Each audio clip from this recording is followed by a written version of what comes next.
Hi there. All right, it is, what day is it today? September the 18th, 2023. It is 7:15 p.m. Tugum time, Tugum, Queensland, Australia. And we have a message. Interestingly, it has been 50 weeks today that Yah left the building at Hervey Bay Hospital, 7:37 p.m. And it's been 50 days since our last message, and there's a reason for it. I'll just get straight into the message and we'll go over and hear Yah sing, I'm going to Jackson. Yeah, actually Jackson figures in his leaving Hervey Bay Hospital on the 3rd of October 2022. But that's a story for another day. The message came into me at 11:13 a.m, but it was given last night, so September the 17th, between 10:40 and 10:45 p.m. Good morning, Ash. Finally, I have reconnected with the kingdom. Now, what happened to our messenger was that she was poisoned. A salmonella poisoning, totally off the wall. Long story short, out of commission for some time, regaining her strength. She was ill, but there's a reason for it. Last night between 10:40 and 10:45 p.m. in bed, Ezekiel summoned me. He explained that the past month had been volatile regarding the matrix and those who are currently fulfilling their roles and missions for God. Many of these people were under threat of a dark attack and were suddenly taken ill for their protection. The dark forces were aiming to take out those who hold specific frequencies that are beneficial around the world. Being ill meant the frequencies were dampened and barely detectable. Angels were positioned close by to these people to maintain the balance of the surrounding frequencies. Ezekiel explained that the angels couldn't interfere or replace the frequencies held by these people, as the angels' own frequency were of a different nature. Ezekiel said that we have passed through this stage now, and that nothing can stop the process of awareness being activated within the people. The darkness will of course continue to unleash as much damage as possible until Yah fulfilled his final acts. Ezekiel reminded me that his return would be in perfect timing. And then she goes on to say that I get the sense that it was close, and he told me to prepare for a busy time ahead. He also said that messages would be more frequent again. And as a reminder, perhaps a reminder to everyone on anchoring their faith and be very discerning going forward. Well, that about sums up what we've all been going through. I know myself there's been a wall of weird sensations around, and it has been actually ongoing for about this 50 days since our last message. But yeah, it's always good to hear from Yah. And yes, his return will be in perfect timing, and he knows. I've got things worked out ahead of schedule. So I want to leave it at that. I was going to make a video of our coffee time beside the lake this morning with Amber and the fish that were going after the bread. we captured it was pretty amazing, but that'll be for another day. So let's go and listen to Yah, and I have to speak the part of Jackson.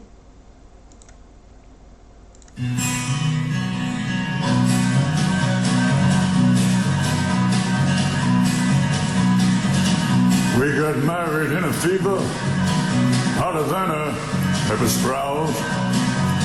We've been talking about Jackson ever since that fire went out. I'm going to Jackson. I'm gonna mess around, yeah.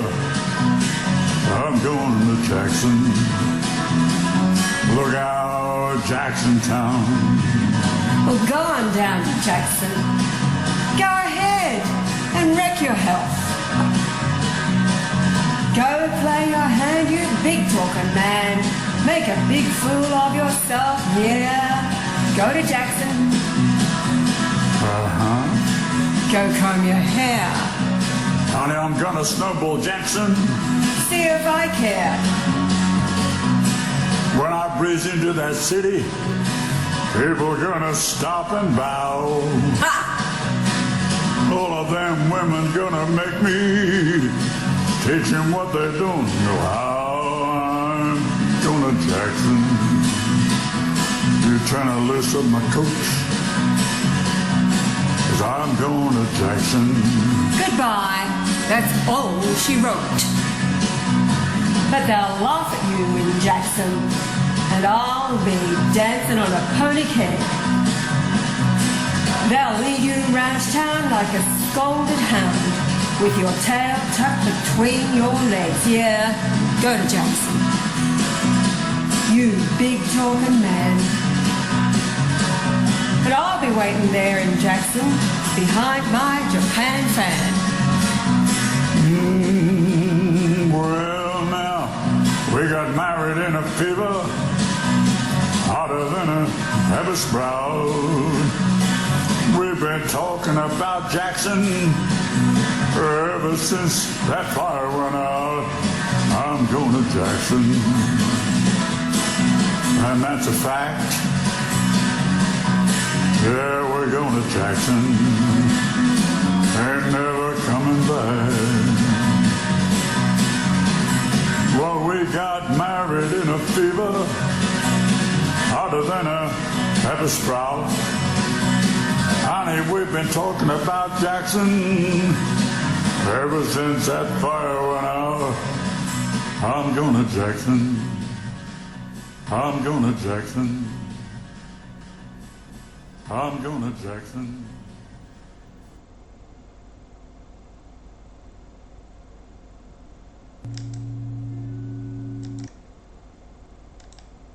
All right, okay, Jackson. And yes, June Carter. What a voice she had. Now, I've kept myself occupied these 50 days. It feels like it's been in a cone of silence. But we did know that it was for a really good reason. Enough information has come in during that time to explain to us what's been going on behind the scenes. And yeah, I mentioned this before, but the Tavistock Institute of Human Relations, this is the beginning and the end of everything evil that has been programmed for this last 1.25 centuries. John Coleman did an excellent job going to the source and revealing who's who in the zoo and who is responsible. Bottom line is, I've said this before, Tavistock Institute, British monarchy, and yeah, Rothschild, Rockefellers, all the same dupes, but they had Americans working there. All about duping the English and the American public. Every single drop of blood being spilled since 1905 is attributed to the Tavistock Institute of Human Relations. Now, what's interesting about the stars overhead, when the message was given to our messenger last night, I've already mapped it all out, but what's interesting is that Epsilon, which is the fifth letter of the Greek alphabet, it was the star overhead at a magnitude of 4.2, which is Yah's card. It's always a sign to me when 42 is apparent. It rose at 15:56 and set at 5:49, so it was up for 833 minutes. Now, 833 is sheepfold in Greek. However, in Hebrew, it is Asher. It's blessed, it's happy, it's my number. And Jupiter was up at a magnitude of -2.8. Now, I've explained before, when you go negative, then the stars are shining brighter. So -2.8, pretty bright in the sky, but it rose at 21:31 and set at 8:35. Now, the rise of Epsilon, the fifth father, overhead at the time the message was given, and when you're listening to the message about until Yah fulfilled his final acts. Now, this time last year, they were Yah's last days before he left the building. But we're talking about now Yah's final acts. And so, rising time of Epsilon at 15:56 is avenge and revenge, found in Revelation 6:10 and 19:2. The setting time of 5:49 in Greek is go, and in Hebrew it's Amanah, which is a mountain near Damascus. Jupiter, though, rising time of 21:31 and setting at 8:35. 21:31 in Greek is Eunice, which means victorious. However, in Hebrew it means a flash of fire or burning arrow. The 8:35, I know that's an instruction to me to lodge and abide, and again it leads back to Hebrew 8:33, which is my number, happy and blessed. The Julian day at 205.0, Julian day since Julian day 2460000, resetting the Julian day clock, February the 24th this year, so it's Julian day 205.0. In Greek, it means desolation, and in Hebrew, it's imagine mischief. Quoting Psalm 62, verse 3, how long will you imagine mischief against a man? Ye shall be slain, all of you. As a bowing wall shall ye be, and as a tottering fence. In that context, bowing wall, I would pronounce it, a bowing wall and a tottering fence. That's how you shall be, all those that you imagine mischief against a man. Desolation, happening, it's already happening. And so that was of interest at the time last night when the message was given. Now, some other books that I've read these last 50 days is I've sought out authors who, like David Irving, I think he has set a trend. David Irving is a true historian going to the source, the historical archives, and he wrote his books from the archives, the evidence, the facts. I'd encourage you, especially in the UK, for something to do, buy his books and read them. Hitler's War and then the firebombing of Dresden, and it explains a lot. But it, again, this shortish work by John Coleman explains it all. What have I read? Well, thanks to Cam, I read Larry Reiter, who wrote the historical account of the shipwreck, the Dunbar, August 20th, 1857, off the rocks of Watson's Bay. That was really interesting. And then I picked up a book written from the historical record to destroy the myth of Australia's famous outlaw Ned Kelly. He'd been elevated to the status of a hero. The myth that he was a Robin Hood, robbing the rich to pay the poor, it's all total absolute bullshit. He should have been, Yara always said that there was, I won't go there. Long story short, Ned Kelly was just rotten to the core as a child. And it's these myths that have been created again by the newspapers, getting a hold of information, running with it, when it's all lies. And because of the lies of the newspapers, you had a lot of sympathisers amongst the people.